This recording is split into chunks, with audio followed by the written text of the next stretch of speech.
Hello students, welcome to Grade Plus. Today we are going to discuss about equipotential surface. This topic is from class 12 physics. जो लोग भी class 12 कर रहे हैं उसमें एक बहुत इंपॉर्टेंट टॉपिक है जिस पर बोर्ड भी अक्सर ये सवाल पूछता है कि इक्विपोटेंशियल सरफेस क्या है और इसकी प्रॉपर्टीज के बारे में डिस्कस करना है। इस टॉपिक को समझने से पहले आपके पास पोटेंशियल का बहुत क्लियर व्यू आइडिया होना चाहिए कि पोटेंशियल एट ए पॉइंट क्या होता है due to a point charge, और दूसरा पोटेंशियल डिफरेंस क्या होता है और पोटेंशियल की एक इक्वेशन कि potential difference between two points in an electric field can be written as negative integral of line integral of electric field, and ये line integral है from A to B। ये दो रिलेशन और potential at a point due to a point charge 1/4 pi epsilon naught Q by R। अगर इनका idea आपको सही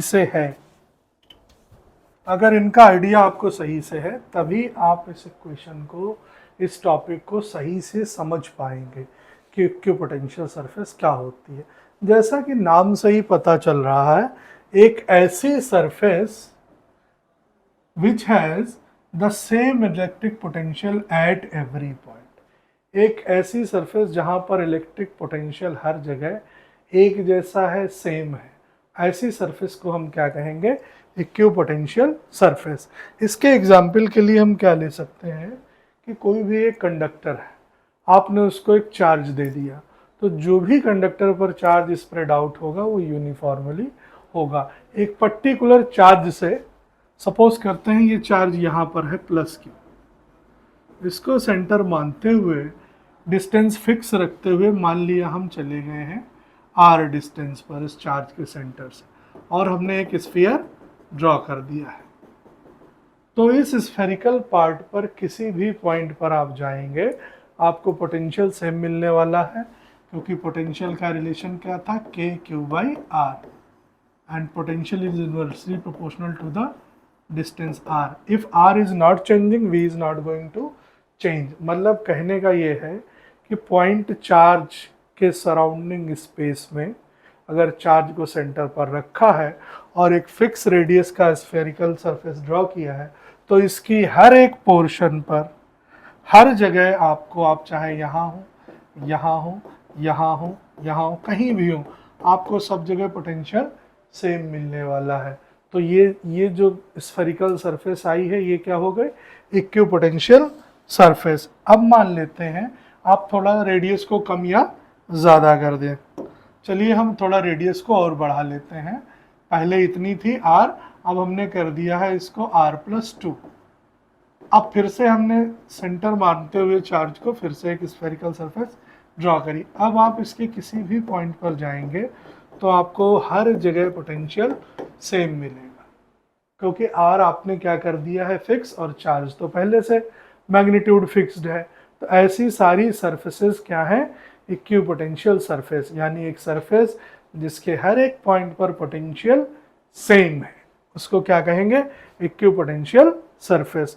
दूसरे शब्दों में इसको हम ये भी कह सकते हैं कि किसी भी दो पॉइंट पर अगर हम ले लें इक्विपोटेंशियल सरफेस के कोई दो पॉइंट, जैसे हमने इस डायग्राम में A को ले लिया है और B को ले लिया है। A से B या B से A जाने में जो भी वर्क डन करेंगे वो बेसिकली क्या होगा, अभी आगे हम देखेंगे। अभी क्या है, अगर पोटेंशियल एट पॉइंट A हम VA ले लें, potential at point B VB ले लें, तो ये दोनों क्या हो जाएंगे? इन दोनों का डिफरेंस 0, अगर वो सरफेस इक्विपोटेंशियल है। कहने का मतलब क्या है कि जब हमने ये बात कही कि ऐसी सरफेस जहाँ पोटेंशियल सेम है, तो दो चीज़ें अगर सेम हैं तो उनका डिफरेंस हमेशा किसके इक्वल होना चाहिए? 0 के। तो दूसरी बात ये निकल के आई कि an equipotential surface is one in which या at which the potential difference between two points is 0। और पोटेंशियल डिफरेंस की डेफिनेशन क्या है? ये पोटेंशियल बेसिकली क्या होता है? Work done in bringing the unit test positive charge from infinity to a point in the field, और potential difference क्या हो जाएगा, इसी चार्ज को फील्ड के दो पॉइंट के बीच में ले जाने में जो वर्क डन करते हैं, वो अगर दो पॉइंट ए बी हैं तो पोटेंशियल बिटवीन ए से बी गए हैं, V B minus V A क्या हो जाएगा, W B A upon Q naught, ये पोटेंशियल डिफरेंस हो जाएगा। अब हम इसकी प्रॉपर्टीज पढ़ने वाले हैं। तो मैंने जैसा लेक्चर की बिगिनिंग में ही कहा, अगर आपको ये आइडिया क्लियर नहीं है कि पोटेंशियल एट ए पॉइंट क्या होता है, ठीक है, तो आप इस टॉपिक को समझने में थोड़ा सा दिक्कत महसूस करेंगे। इसके लिए आप प्रीवियस लेक्चर देख सकते हैं। और दूसरा, ये एक रिलेशन कि जो इलेक्ट्रोस्टैटिक पोटेंशियल होता है किसी फील्ड में किसी चार्ज को लाने में वो कितना होता है, उसके बारे में हमने बात करी। अब इसका एग्जाम्पल क्या है, एग्जाम्पल हम ले सकते हैं कोई भी चार्ज कंडक्टर की सरफेस इक्विपोटेंशियल सरफेस होती है, ठीक है। अब इसकी कुछ प्रॉपर्टीज पढ़ने वाले हैं। हम मान लेते हैं हमारे सामने बोर्ड पर ये एक इक्विपोटेंशियल सरफेस है, ठीक है। अब इस इक्विपोटेंशियल सरफेस पर हमने क्या किया है, दो पॉइंट लिए हुए हैं। एक पॉइंट हमने ए लिया हुआ है, एक पॉइंट हमने बी लिया हुआ। अभी इस इलेक्ट्रिक फील्ड को भूल जाइए, मैं आपके लिए फिर से ड्रॉ कर देता हूँ। हमने एक पॉइंट लिया हुआ है बी और एक पॉइंट लिया हुआ है ए। सपोज हम एक चार्ज को एक पॉइंट से दूसरे पॉइंट लेकर जा रहे हैं, तो पोटेंशियल, अगर ये सरफेस इक्विपोटेंशियल सरफेस है, इक्विपोटेंशियल सरफेस ईपीएस है, तो इन दोनों पॉइंट्स के बीच का पोटेंशियल डिफरेंस क्या होना चाहिए, जीरो, या दूसरे शब्दों में हम कह सकते हैं इनके पोटेंशियल सेम है, इक्वल है, ठीक है। तो इक्विपोटेंशियल सरफेस के एग्जाम्पल के लिए कोई भी मटेरियल बॉडी जो स्पेस में रखी है, कंडक्टिंग है, उसको चार्ज अगर आप देंगे तो वो इक्वली स्प्रेड आउट हो जाएगा और वो एक इक्विपोटेंशियल सरफेस की तरह काम करेगा। तो एग्जाम्पल देख सकते हैं, the surface of A charge conductor is an equipotential surface, ठीक है। अब एग्जाम में इसकी प्रॉपर्टीज बहुत पूछी जाती हैं। ये जो प्रॉपर्टीज आप देख रहे हैं, इक्विपोटेंशियल सरफेस की प्रॉपर्टीज क्या है, क्यों इनको हम पढ़ रहे हैं। तो पहली प्रॉपर्टी के लिए आप हमेशा याद रखिएगा कि जो आपने डेफिनेशन लिखी है वो ले लीजिए कि पोटेंशियल इज सेम एवरीवेयर, ठीक है। दूसरी, अगर पोटेंशियल सेम है तो पोटेंशियल डिफरेंस क्या होगा, जीरो, और पोटेंशियल डिफरेंस अगर जीरो है, यानी हमने ये कहा कि पोटेंशियल का फार्मूला क्या है, वी ए माइनस, अगर हम ए पर गए हैं या बी पर, चलिए ले लेते हैं, हमने बी पर गए हैं, ए से गए हैं, तो ये होगा W B A upon Q naught. अगर सरफेस इक्विपोटेंशियल है तो ये वाला टर्म किसके इक्वल हो गया, जीरो, तो डब्ल्यू बी ए क्या मिल गया, जीरो। यानी work done between two points in carrying the charge over an equipotential surface is zero. अगर सरफेस हमारी इक्विपोटेंशियल है तो हम कोई वर्क डन नहीं कर रहे होते हैं। ये एग्जाम्पल आपके सामने है, ठीक है। दो पॉइंट्स ए और बी के बीच में हमने लिया है, दिखा देता हूं डायग्राम। इन बी से हम ए पर गए हैं, ठीक है, ये पॉइंट बी है और ये ए है, इनके बीच का पोटेंशियल डिफरेंस, ठीक है।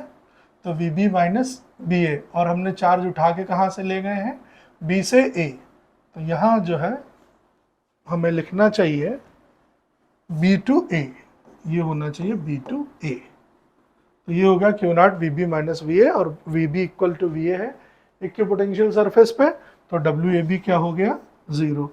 तो पहली प्रॉपर्टी क्या निकल के आई कि on equipotential surface the work done in moving the charge between two points is zero, no work is done.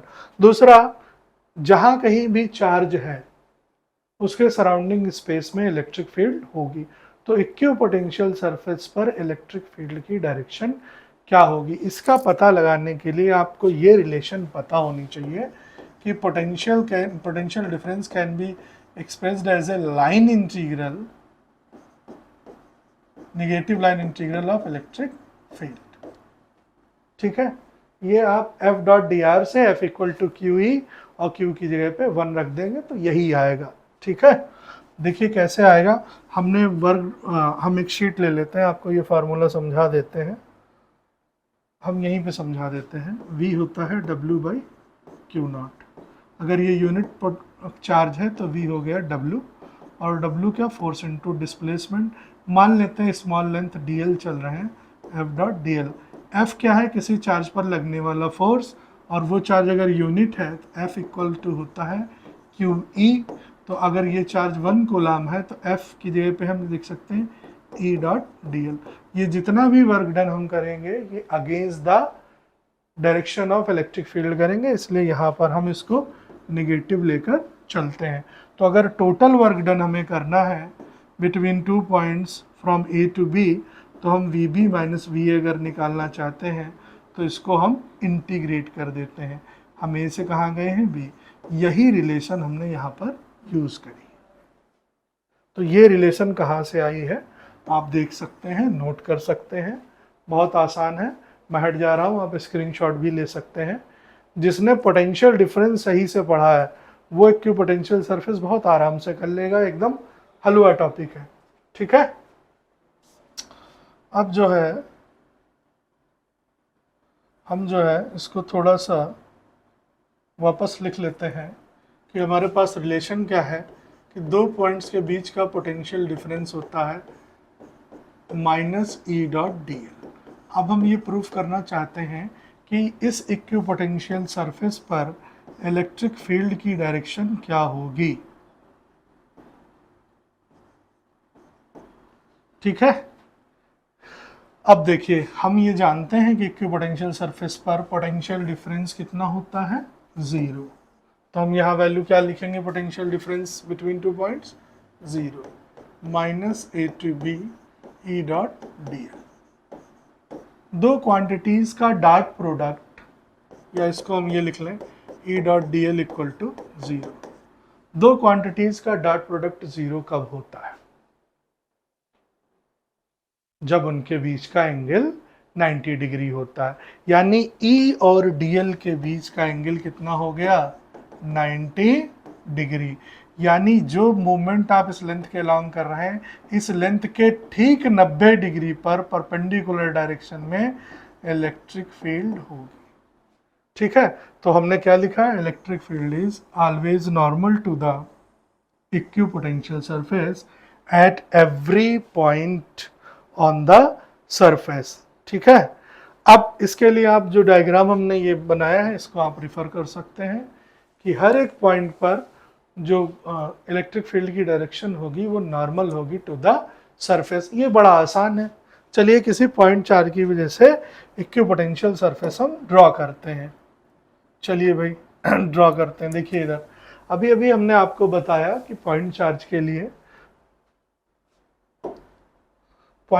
के लिए पोटेंशियल का फार्मूला क्या होता है, ध्यान दीजिएगा।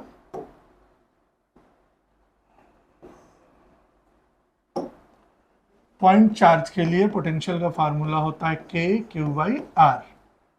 अगर पॉइंट चार्ज को आपने सेंटर माना हुआ है तो इसके सराउंडिंग जितने भी रेडियस के आप स्फीयर खींचेंगे, अभी लेक्चर की बिगिनिंग में बताया हमने, वो सारे क्या होंगे, इक्विपोटेंशियल सरफेस।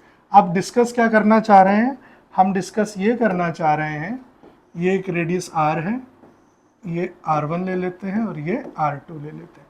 हम डिस्कस ये करना चाहते हैं इसके लिए इक्विपोटेंशियल सरफेस आप कैसे, इस इक्विपोटेंशियल सरफेस पे कैसे इलेक्ट्रिक फील्ड की डायरेक्शन लेंगे। चार्ज से जो भी प्लस चार्ज के लिए आप इलेक्ट्रिक फील्ड लाइंस ड्रॉ किए होंगे, इस तरीके से ड्रॉ किए होंगे। सर्किल से जब भी रेडियस आप खींचते हैं वो हमेशा नॉर्मल ही होती है।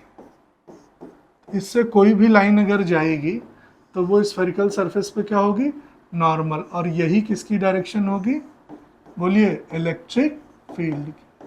तो कॉन्सेप्ट बेटा वही है, कोई भी लाइन आप खींचेंगे रेडियस के फॉर्म में वो हमेशा स्फेरिकल सरफेस के नॉर्मली होगी। यानी इस इक्विपोटेंशियल सरफेस पर इलेक्ट्रिक फील्ड की डायरेक्शन कैसी हो गई, नॉर्मली। तो ये सारा जो है इक्विपोटेंशियल सरफेस है और इस पर इलेक्ट्रिक फील्ड की डायरेक्शन क्या है, normal to the equipotential surface. ये पॉइंट चार्ज के लिए हो गया। दो अगर पॉजिटिव चार्जेस हैं, मान लेते हैं हमारे पास दो पॉजिटिव चार्जेस हैं, इक्वल मैग्नीट्यूड के हैं, तब उनके लिए कैसे खींचेंगे इक्विपोटेंशियल सरफेस? हम ये जानते हैं ये एक दूसरे को रिपेल करेंगे, तो ये जो लाइन होगी ये रिपेल होगी, इसकी जो इलेक्ट्रिक फील्ड लाइन होगी ये रिपेल होगी। जैसे जैसे दूर जाएंगे थोड़ा रिपेलिंग कम होती जाएगी, देखते जाइएगा। अब थोड़ा सा स्ट्रेट हो गया है, अब जो है ऐसे हो जाएगा, अब जो है तो यहाँ जो ये लाइन अगर सेंटर से मिला दें तो ये जो डायरेक्शंस हैं ये किसकी हैं? इलेक्ट्रिक फील्ड्स की डायरेक्शंस हैं ये। इन दोनों पॉइंट का अगर हम देखें सेंटर कहाँ है इक्वल मैग्नीट्यूड के, तो वहाँ कोई इलेक्ट्रिक फील्ड एग्जिस्ट नहीं कर रही होगी और उस पॉइंट को कहते हैं न्यूट्रल पॉइंट। अगर इसी की जगह पर एक प्लस और एक माइनस होता तो प्लस से ओरिजिनेट होने वाली माइनस पे टर्मिनेट हो जाती। आप इसके लिए ऐसे भी ड्रॉ कर सकते हैं। तो ये एक सिंपल है, इलेक्ट्रिक फील्ड लाइंस जब आपने पढ़ा होगा तो आपको इसका आइडिया लग गया होगा। एक इम्पॉर्टेंट चीज़ और है, अगर दो चार्जेस हैं, अभी तो इक्वल मैग्नीट्यूड के थे, तो जो लाइन जो उनके सेंटर को ऐड कर रही है उसके बीचों बीच में एक ऐसा पॉइंट एग्जिस्ट करता है जहां इलेक्ट्रिक फील्ड नहीं होती है और उस पॉइंट को कहते हैं न्यूट्रल पॉइंट। क्या कहेंगे? Neutral point. अब अगर इन दोनों चार्जेस में से किसी एक चार्ज का मैग्नीट्यूड कम हो जाए, वीक हो जाए, तो जो न्यूट्रल पॉइंट होगा उसकी लोकेशन भी चेंज हो जाएगी and that neutral point will shift towards the weaker charge. जो भी चार्ज मैग्नीट्यूड में कम हुआ है न्यूट्रल पॉइंट उसी की ओर खिसक जाएगा। तो इक्विपोटेंशियल सरफेस बहुत इंपॉर्टेंट टॉपिक है, ड्रॉ करते समय ध्यान रखिएगा, बहुत आसान है। एक चीज़ और बता दे रहा हूँ, कोई यूनिफॉर्म इलेक्ट्रिक फील्ड है, देखिए यूनिफॉर्म इलेक्ट्रिक फील्ड कैसे ड्रॉ करते हैं? इक्वली स्पेस्ड पैरेलल लाइंस खींच दीजिए और उनके बीच की स्पेसिंग कैसी होनी चाहिए? इक्वल। अब इसमें कोई भी आप सरफेस रख दीजिए, ठीक है, तो ये एक सरफेस और इसी से डिस्टेंस पर ये एक सरफेस, इन दोनों के लिए पोटेंशियल सेम होगा इस पूरी सरफेस पर। इक्वल डिस्टेंस है, यूनिफॉर्म फील्ड में है, ऐसे ही आप इनके लिए इक्विपोटेंशियल सरफेस ड्रॉ कर सकते हैं। तो इतनी डिटेलिंग करने की आवश्यकता नहीं है, मैं आपको as per your knowledge enhancement बता रहा हूँ। आप पॉइंट चार्ज की वजह से अच्छे से पढ़ लीजिए, पोटेंशियल और पोटेंशियल डिफरेंस का आइडिया ले लीजिए, और ये सरफेस जो हमने बताई है ये वाली, ये दिमाग में रखिएगा, ये थोड़ा सा ज़्यादा इम्पॉर्टेंट है। देखिए जब आप पोटेंशियल पढ़ते हैं तो बहुत चीज़ें आप रिलेट कर लेते हैं। देखिएगा एक एग्जाम्पल ले लेते हैं, अगला टॉपिक जो हम अभी पढ़ाएंगे कैपेसिटेंस, वो भी यहीं से निकल आएगा, इसी टॉपिक से आपने इक्विपोटेंशियल सरफेस भी बता दी। पोटेंशियल, इक्विपोटेंशियल सरफेस और कैपेसिटेंस, तीन चीजें आपने एक सिंगल टॉपिक से बता दी। तो पोटेंशियल बहुत इंपॉर्टेंट है।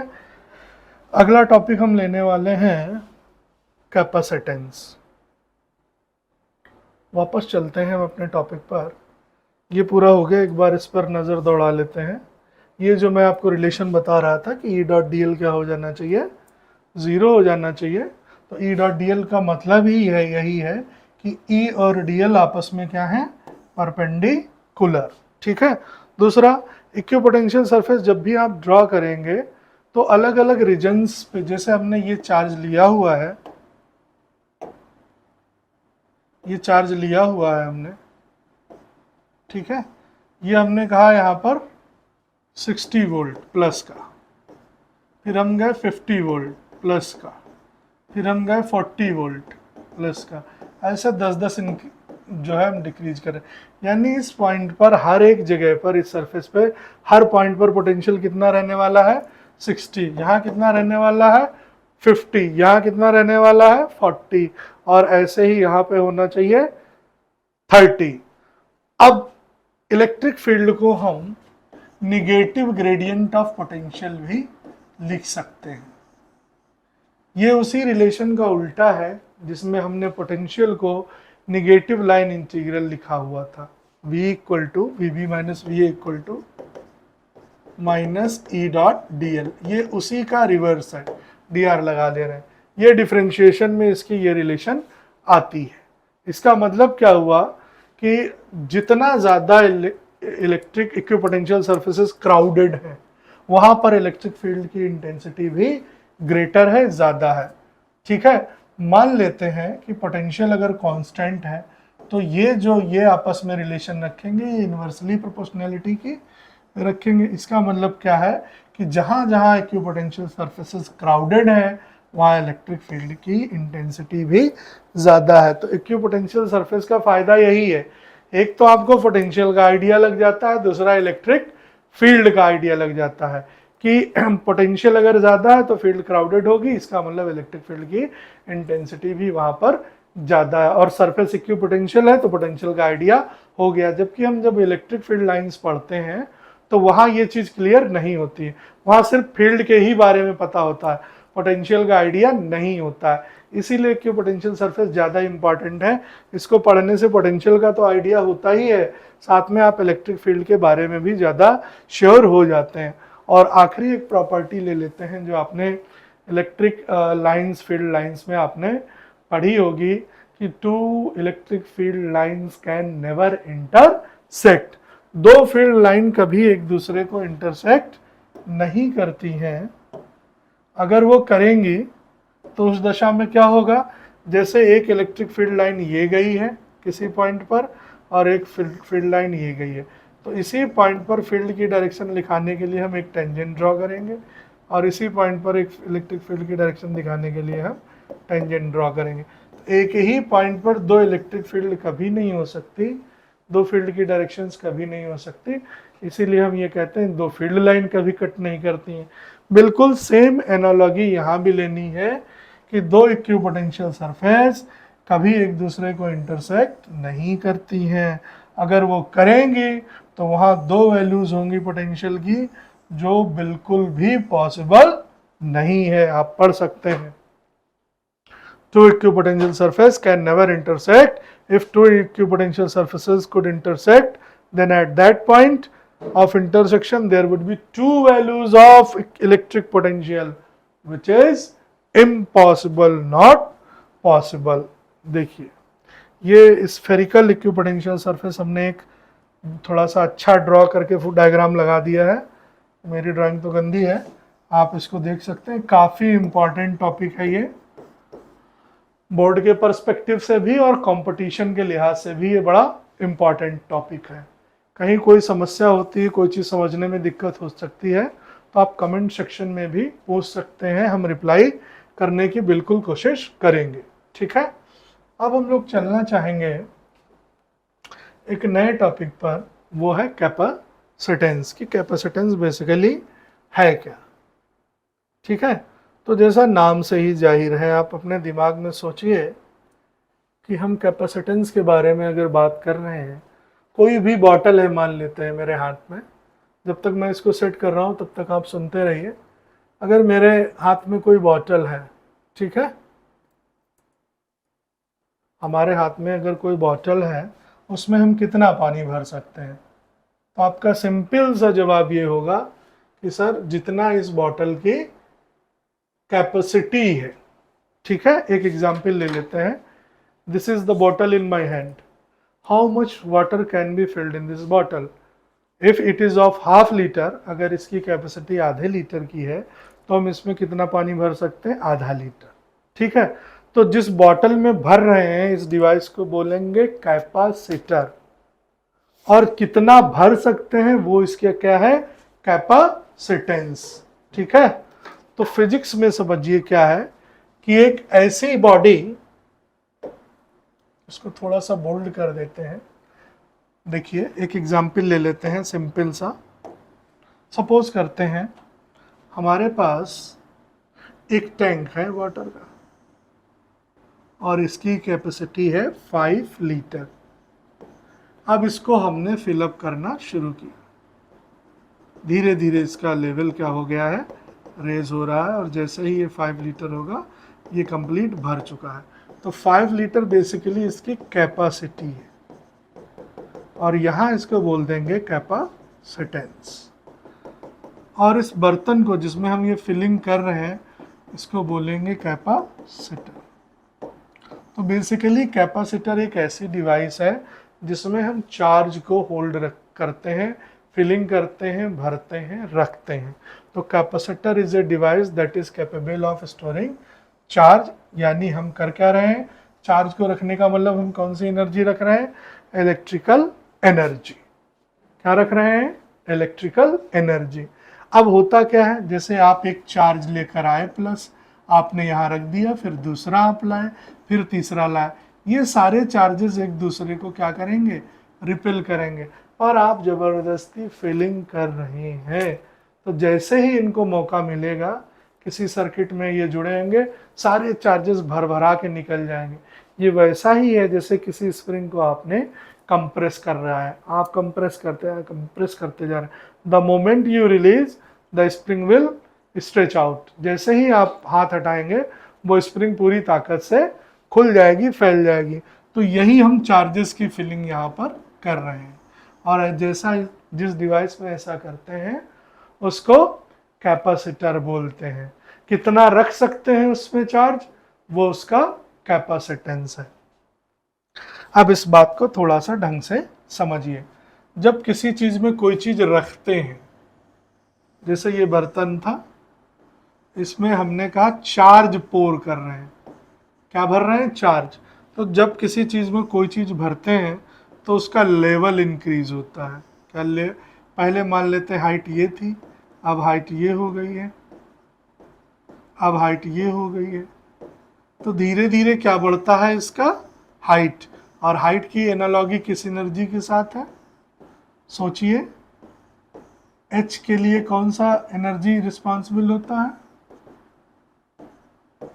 बोलिए, पोटेंशियल। हाइट की एनालॉजी किसके साथ है, पोटेंशियल के साथ। तो एक बात बिल्कुल श्योर निकल के ये आ गई कि जब भी किसी डिवाइस में आप कोई चार्ज फिलअप कर रहे होंगे तो उसका क्या बढ़ जाएगा, उसका पोटेंशियल बढ़ जाएगा। और एक्सपेरिमेंटली ये करके देखा गया। ठीक है, क्या करके देखा गया कि किसी भी कैपेसिटर में जब चार्ज आप फिल करते हैं तो उसमें जैसे जैसे चार्ज बढ़ता है वैसे वैसे उसका पोटेंशियल बढ़ता है।